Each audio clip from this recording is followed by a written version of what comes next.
Então, quais são os critérios de pré-eclâmpsia? Aqui eu quero que vocês prestem muita atenção, eu quero que vocês tirem um print dessa tela e eu quero que vocês guardem naquela caixinha que eu falo para vocês fazerem de slides essenciais de obstetrícia. Por quê? Porque quando vocês estiverem aí uma semana antes da prova, vocês vão abrir essa pasta de slides essenciais de obstetrícia e lá vão ter todos os slides mais importantes para a super revisão final de vocês de obstetrícia, para vocês gabaritarem obstetrícia. Então, esse é um slide aqui, queridinho, um slide essencial que vocês precisam guardar. Então, quais são os critérios diagnósticos para a gente fazer o diagnóstico de pré-eclâmpsia? Então, aumento dos níveis pressóricos a partir de 20 semanas, associado a proteinúria, disfunção de órgãos-alvo e disfunção útero-placentária. Como eu falei para vocês, proteinúria pode ser relação proteína-creatinina urinária maior ou igual a 0,3, proteinúria de 24 horas maior ou igual a 300, ou proteína em fita maior ou igual a 1 cruz. Quando que a gente considera disfunção de órgãos-alvo? E aqui eu separei de um jeito que vocês consigam memorizar com mais facilidade. Então, existem 4 exames que indicam disfunção de órgãos-alvo: plaqueta, DHL, creatinina e transaminase. Então, vocês vão precisar decorar esses valores.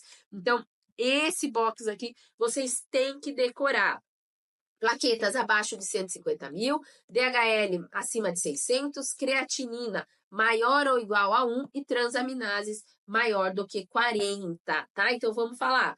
Plaquetas menor que 150 mil, DHL acima de 600, creatinina maior ou igual a 1 e transaminases acima de 40. Então, esses 4 exames vocês precisam memorizar. Se tiver qualquer um desses alterados junto com o aumento dos níveis pressóricos a partir de 20 semanas, já fecha o diagnóstico de pré-eclâmpsia. Se tiver um quadro de CIVD, edema de pulmão ou qualquer sinal neurológico, então cefaleia, turvação visual, escotomas, alteração do estado mental, convulsão e derrame, qualquer uma dessas alterações já indica disfunção de órgãos-alvo, junto com o aumento dos níveis pressóricos a partir de 20 semanas, a gente já fecha o diagnóstico de pré-eclâmpsia, ok?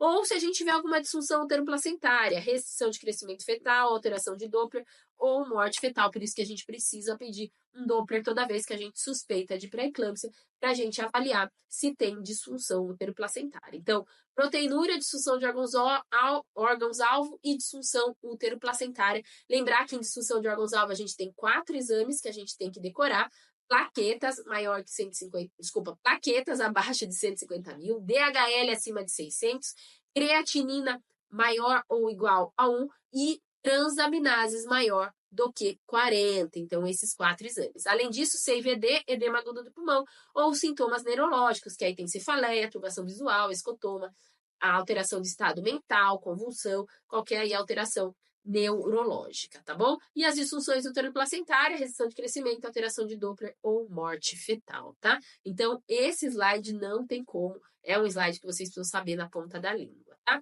E quando que a gente vai considerar que uma pré-eclâmpsia, ela é grave? Então, quando que a gente vai considerar pré-eclâmpsia com sinais de gravidade? Lembrando que a gente não usa mais o termo pré-eclâmpsia leve. Então, ou a pré-eclâmpsia tem sinais de gravidade ou ela não tem sinais de gravidade, tá? Então, para a gente dizer que uma pré-eclâmpsia tem sinais de gravidade, a gente tem uma PA maior ou igual a 160 por 110, ou um quadro de eclâmpsia ou iminência de eclâmpsia, então cefaleia, escotomas, alterações visuais, fotofobia, epigastralgia, convulsão, quadro de insuficiência renal. Quando que a gente considera insuficiência renal? Quando a creatinina for maior do que 1,2 ou a paciente apresentar oligúria, menos de 500 ml em 24 horas.